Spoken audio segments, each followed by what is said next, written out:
Barrocas, arte y arquitectura, estilo dominante en el arte y la arquitectura occidentales aproximadamente desde el año 1600 hasta el 1750.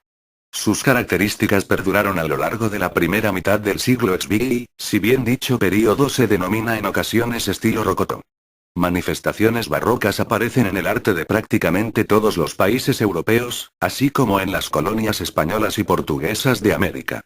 El término barroco se aplica también a la literatura y la música de aquel periodo. Definición. Los orígenes de la palabra barroco no están claros. Podría derivar del portugués barroco o del castellano barrueco, término que designa a un tipo de perlas de forma irregular. La palabra es un epíteto acuñado con posterioridad y con connotaciones negativas, que no define el estilo al que hace referencia. De cualquier modo, a finales del siglo XVI el término barroco pasó a formar parte del vocabulario de la crítica de arte como una etiqueta para definir el estilo artístico del siglo XVII, que muchos críticos rechazaron después como demasiado estrafalario y exótico para merecer un estudio serio. Escritores como el historiador suizo Jacob Burckhardt, en el siglo XIX, lo consideraron el final decadente del Renacimiento. Su alumno Heinrich Schulflin, en Conceptos fundamentales para la historia del arte 1915, fue el primero en señalar las diferencias fundamentales entre el arte del siglo XVI y el del XVII, afirmando que el barroco no es ni el esplendor ni la decadencia del clasicismo, sino un arte totalmente diferente. El arte barroco engloba numerosas particularidades regionales. Podría parecer confuso, por ejemplo, clasificar como barrocos a dos artistas tan diferentes como Rembrandt y Gian Lorenzo Bernini. No obstante, y pese a las diferencias, su obra tiene indudables elementos en común propios del barroco, como la preocupación por el potencial dramático de la luz. Antecedentes históricos. La evolución del arte barroco, en todas sus formas, debe estudiarse dentro de su contexto histórico.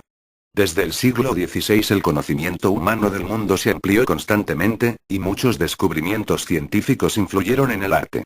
Las investigaciones que Galileo realizó sobre los planetas justifican la precisión astronómica que presentan muchas pinturas de la época. Hacia 1530, el astrónomo polaco Copérnico maduró su teoría sobre el movimiento de los planetas alrededor del Sol, y no de la Tierra como hasta entonces se creía. Su obra, publicada en 1543, no fue completamente aceptada hasta después de 1600. La demostración de que la Tierra no era el centro del universo coincide, en el arte, con el triunfo de la pintura de género paisajístico, desprovista de figuras humanas. El activo comercio y colonización de América y otras zonas geográficas por parte de los países europeos fomentó la descripción de numerosos lugares y culturas exóticas, desconocidos hasta este momento. La religión determinó muchas de las características del arte barroco. La Iglesia Católica se convirtió en uno de los mecenas más influyentes, y la Contrarreforma, lanzada a combatir la difusión del protestantismo, contribuyó a la formación de un arte emocional, exaltado, dramático y naturalista, con un claro sentido de propagación de la fe. La austeridad propugnada por el protestantismo en lugares como Holanda y el norte de Alemania explica la sencillez arquitectónica que caracteriza a esas regiones. Los acontecimientos políticos también tuvieron influencia en el mundo del arte. Las monarquías absolutas de Francia y España promocionaron la creación de obras que, con su grandiosidad y esplendor, reflejaran la majestad de Luis XIV y de la Casa de Austria, en especial de Felipe III y Felipe IV. Características del arte barroco. Entre las características generales del arte barroco están su sentido del movimiento, la energía y la tensión. Fuertes contrastes de luces y sombras realzan los efectos escenográficos de muchos cuadros, esculturas y obras arquitectónicas. Una intensa espiritualidad aparece con frecuencia en las escenas de éxtasis, martirios y apariciones milagrosas. La insinuación de enormes espacios es frecuente en la pintura y escultura barrocas. Tanto en el Renacimiento como en el Barroco, los pintores pretendieron siempre en sus obras la representación correcta del espacio y la perspectiva. El naturalismo es otra característica esencial del arte barroco. Las figuras no se representan en los cuadros como simples estereotipos sino de manera individualizada, con su personalidad propia. Los artistas buscaban la representación de los sentimientos interiores, las pasiones y los temperamentos, magníficamente reflejados en los rostros de sus personajes. La intensidad e inmediatez, el individualismo y el detalle del arte barroco manifestado en las representaciones realistas de la piel y las ropas hicieron de él uno de los estilos más arraigados del arte occidental. Primer barroco. Las raíces del barroco se localizan en el arte italiano, especialmente en la Roma de finales del siglo XVI. El deseo universalista inspiró a varios artistas en su reacción contra el anticlasicismo manierista y su interés subjetivo por la distorsión, la asimetría, las extrañas yuxtaposiciones y el intenso colorido. Los dos artistas más destacados que encabezaron este primer barroco fueron Annibale Carracci y Caravaggio.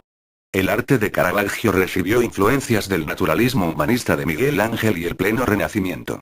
En sus cuadros aparecen a menudo personajes reales, sacados de la vida diaria, ocupados en actividades cotidianas, así como también apasionadas escenas de tema mitológico y religioso.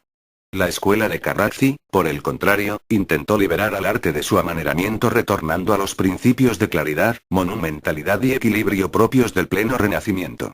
Este barroco clasicista tuvo una importante presencia a lo largo de todo el siglo XVII. Un tercer barroco, denominado Alto Barroco o Pleno Barroco, apareció en Roma en torno a 1630, y se considera el estilo más característico del siglo XVII por su enérgico y exuberante dramatismo. Arte barroco en España.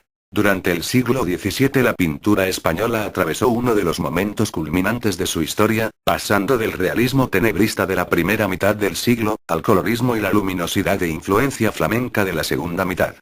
En arquitectura persistió la severidad y austeridad formal procedente de los modelos herrerianos y escurialenses. La necesidad de lujo se manifestó sobre todo en elementos decorativos como retablos dorados, frescos, fachadas, hornacinas o columnas salomónicas, que según transcurría el siglo lo iban recubriendo todo. Pintura barroca en España.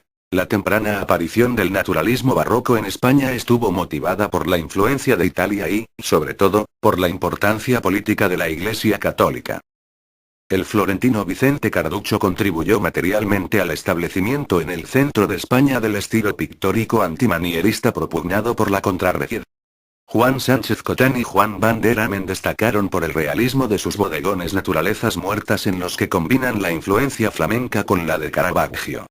En Valencia, el naturalismo se puede apreciar en la obra del pintor Francisco Ribalta, conocedor del arte italiano del Renacimiento, de la pintura de Tiziano, de Caravaggio y de su paisano José de Ribera, que desarrolló su actividad artística en Nápoles.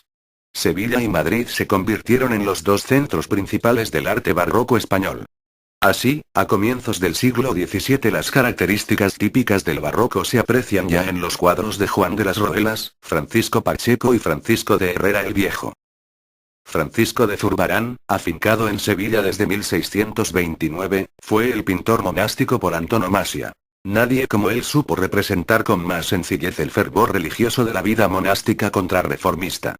Los volúmenes simples, la sencillez compositiva y el tenebrismo, caracterizado por los fuertes contrastes de luz y sombra, definen el estilo que no cambiará hasta los últimos años de su vida, cuando la influencia de Bartolomé Esteban Murillo le lleve a experimentar con una pincelada más suelta y ligera y un uso más vaporoso de los colores.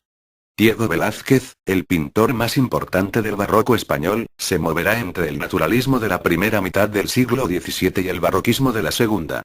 De su etapa juvenil en Sevilla sobresalen obras como La Vieja Friendo Huevos 1618, Galería Nacional de Escocia, Edimburgo y La Adoración de los Magos 1619, Museo del Prado, Madrid. En 1623 se trasladó a Madrid como pintor de corte de Felipe IV, cargo que ocupará ya toda su vida. Sus series de retratos reales culminaron con Las Meninas 1656, Museo del Prado, retrato colectivo de las infantas, Las Meninas y otros personajes de la corte, en el que aparece también el propio pintor.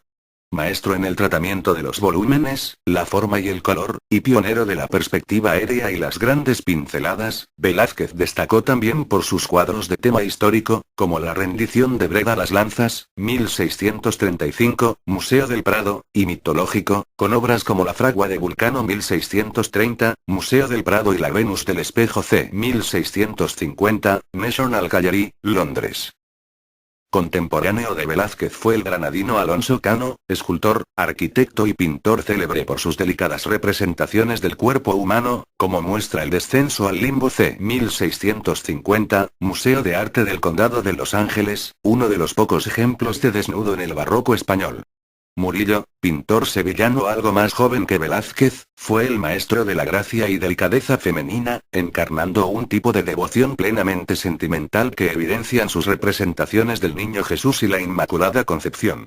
La última fase del barroco sevillano tiene en Juan de Valdés Leal a su mejor representante. Entre sus obras destacan los dos jeroglíficos de las postrimerías 1672, Finis Gloria Mundi e Nictu Oculi, representaciones de la caducidad de la vida y las postrimerías del hombre del Hospital de la Caridad de Sevilla, escalofriantes pinturas de esqueletos y cuerpos putrefactos plenas de morbidez y exacerbado realismo. En Madrid, la última generación de pintores barrocos incluye a artistas como Francisco Ricci, Juan Carreño de Miranda y Claudio Coello, cultivadores de un estilo decorativo de clara influencia italiana. Escultura barroca en España. El arte italiano apenas tuvo influencia sobre la escultura barroca española, inclinada, esencialmente, a la tradicional talla en madera policromada. El realismo y la intensa preocupación por el detalle, puestos al servicio del fervor religioso contrarreformista, son sus características fundamentales. Las figuras generalmente se pintan policromía e incluso a veces llegan a emplearse ojos de cristal, vestimentas auténticas y pelo natural. Entre los trabajos más destacados de escultura barroca española se encuentran los retablos para los altares de las iglesias, algunos de ellos de considerable tamaño y riqueza, realizados por equipos de escultores y arquitectos. Los principales escultores fueron Gregorio Fernández, máximo exponente de la escuela castellana, con impresionantes tallas de Inmaculadas, Piedades y Cristos yacentes. Y los representantes de la escuela andaluza, en especial Juan Martínez Montañés, Pedro de Mena, Juan de Mesa y Alonso Cano. Estos últimos repartieron entre Sevilla y Granada buena parte de sus Cristos crucificados, Inmaculadas, santos y otros temas típicos de los pasos procesionales, para los que iban destinadas muchas de estas imágenes cargadas de realismo, expresividad y fervor religioso.